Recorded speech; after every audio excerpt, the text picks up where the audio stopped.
ಹುಡುಗ ಹುಡುಗನ್ನ ಪ್ರೀತಿಸೋದೇ ಇದೆ, ಹುಡುಗಿನ ಪ್ರೀತಿಸೋ ಪ್ರಕರಣಗಳು ಇವೆ. ಗೇಗಳು, ಲೆಸ್ಬಿಯನ್ಗಳು ಅಂತೆಲ್ಲ ಇದ್ದಾರೆ. ಹೀಗಿದ್ದಾಗ ಒಬ್ಬ ತೃತೀಯ ಲಿಂಗಿಗೆ ಪ್ರೀತಿಸೋ ಹಕ್ಕಿಲ್ವಾ?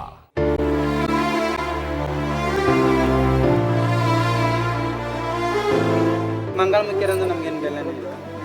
ಇವ್ರ ಮಾತನ್ನ ಕೇಳಿದ್ರೆ, ಅವರ ಪರಿಸ್ಥಿತಿಯನ್ನು ನೋಡಿದ್ರೆ, ಅವರು ಬದುಕ್ತಾ ಇರೋ ರೀತಿಯನ್ನು ನೋಡಿದ್ರೆ ನಿಜಕ್ಕೂ ಬೇಸರವಾಗುತ್ತೆ. ನಾನು ಅವನಲ್ಲ ಅವಳು ಅಂತ ಅನ್ನಿಸಿ ಹೆಣ್ಣಾಗಿ ಬದಲಾಗುವಂಥ ಈ ಜೀವಗಳನ್ನು ಸಮಾಜ ಅಷ್ಟು ಸುಲಭವಾಗಿ ಒಪ್ಕೊಳ್ಳಲ್ಲ. ಅವರ ಹಾವಭಾವಗಳು ಒಬ್ಬ ನಾರ್ಮಲ್ ಹುಡುಗಿಗಿಂತ ಬೇರೆನೇ ಇರೋದ್ರಿಂದ ಈ ಸಮಸ್ಯೆ ಅಂತ ಅನ್ಸುತ್ತೆ. ಎನಿಹೌ, ಅವ್ರ ಸಮಸ್ಯೆಗಳ ಬಗ್ಗೆ ಇನ್ನೊಮ್ಮೆ ನೋಡೋಣ. ಸದ್ಯಕ್ಕೆ ಈ ಹುಡುಗಿ ರಾಧಿಕಾಳದ್ದೇ ಕಥೆ ತಗೊಳ್ಳೋಣ.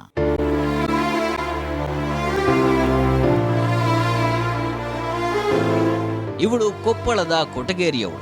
ಅಪ್ಪ ಅಮ್ಮ ಇಲ್ಲದ ಅನಾಥೆಯಾದ್ರಿಂದ ಹುಡುಗನಿಂದ ಹುಡುಗಿಯಾಗಿ ಕನ್ವರ್ಟ್ ಆಗಿ ಬದುಕೋದಕ್ಕೂ ಯಾರ ವಿರೋಧ ಬಂದಿರಲಿಲ್ಲ.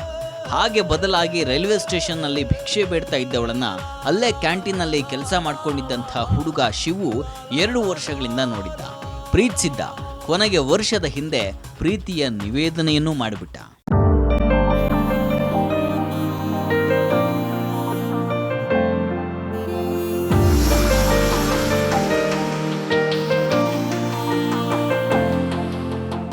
ಒಂದು 2-3 ವರ್ಷದಿಂದ ಪರಿಚಯ ರೀ.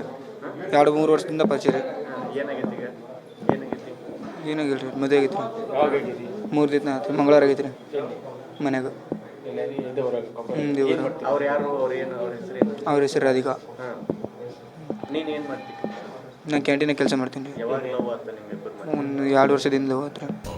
ಆರಂಭದಲ್ಲಿ ರಾಧಿಕಾ ಆತನ ಪ್ರೀತಿಯನ್ನ ಒಪ್ಪಿರಲಿಲ್ಲ. ಕೊನೆಗೆ ಆಕೆಯದ್ದು ಹೆಂಗರಳು, ಅದಕ್ಕೆ ಮನಸ್ಸು ಕೊಟ್ಟಳು.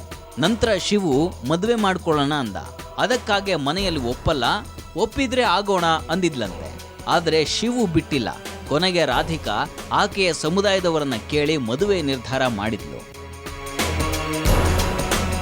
1 ವರ್ಷ ಲವ್ ಮಾಡಿದ್ವಿ. ಈಗ ಮದುವೆಯಾಗಿ 3 ದಿವಸ ಆಯಿತು. ವಿರೋಧ ಏನಾಗ್ತದೆ ಅಂದ್ರೆ, ಈ ಹುಡುಗರ ಮೇಲೆ ಅಪ್ಪ ಅಮ್ಮ ಒಪ್ತಾ ಇಲ್ಲ.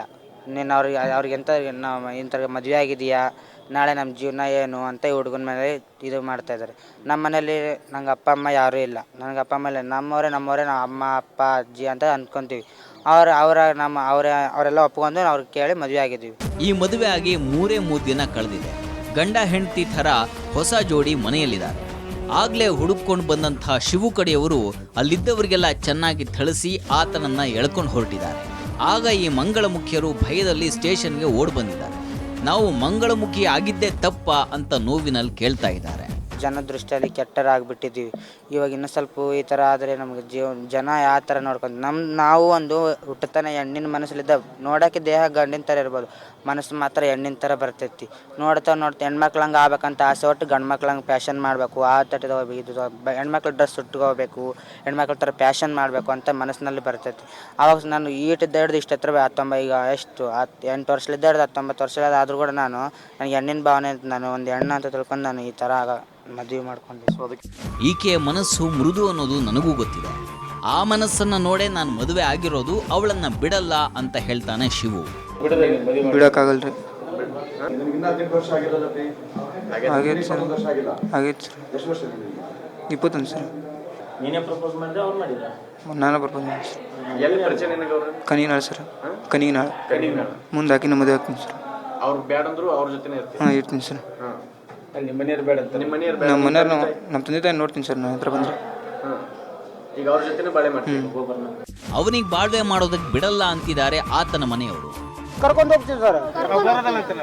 ನಾವು ಬಿಡಗಲ್ಲ ಸರ್. ಹೆಂಗ್ ಬರಗಲ್ಲವ, ನಾವು ಬೆಳೆಸಿದ್ವಿ, ನಾವು ಹೆಂಗ್ ಬರಗಲ್ಲ ಸರ್. ಅವ್ರೇನೋ ಮಾಟ ಮಂತ್ರ ಮಾಡಿರ್ಬೋದು. ಮಾಟ ಮಂತ್ರ ಮಾಡಿ ಪ್ರೀತಿ ಮಾಡೋದಕ್ಕಾಗತ್ತಾ? ನಾವು ಪ್ರೀತಿಸ್ಲೇಬಾರ್ದಾ ಅನ್ನೋದು ಮಂಗಳಮುಖಿ ಒಂದನಾಳ ಅಳಲು. ಜನ ಹೇಳ್ತಾ ಇದ್ದಾರೆ, ಒಂದು ಮಾಟ ಮಾಡಿಸಿದ್ರೆ ಒಂದು ಮಂತ್ರ ಮಾಡಿಸಿದ್ರೆ ಅಂತ ಹೇಳ್ತಾರೆ. ಆದರೆ ಇವಾಗ ಪ್ರೀತಿ ಮಾಡಬೇಕಾದ್ರೆ ಒಂದು ಹುಡುಗಿ ಯಾರು ಮಾಟ ಮಾಡಿಸಿ ಮಂತ್ರ ಮಾಡಿಸಿ ಲವ್ ಮಾಡೋಕ್ಕೆ ಇಷ್ಟಪಡಲ್ಲ. ಇವಾಗ ಒಬ್ಬನೇ ನಾನು ಲವ್ ಮಾಡ್ತೀನಿ ಅಂದರೆ ಆಗೋಕ್ಕಾಗಲ್ಲ. ಅವನೊಬ್ಬನೇ ಲವ್ ಮಾಡ್ತೀನಿ ಅಂದರೆ ಯಾರು ಮಾಡೋಕ್ಕೆ ಸಾಧ್ಯ ಇಲ್ಲ. ಇವಾಗ ಇಬ್ಬರು ಮನಸ್ಸು ಕೂಡಿದ ಮೇಲೆ ಲವ್ ಮಾಡಬೇಕಾದ್ರೆ ಸಾಧ್ಯ. ಇವಾಗ ಮಾಟ ಮಾಡ್ಬೇಕಂದ್ರೆ ಯಾರು ಮಾಡೋಂಗಿಲ್ಲ.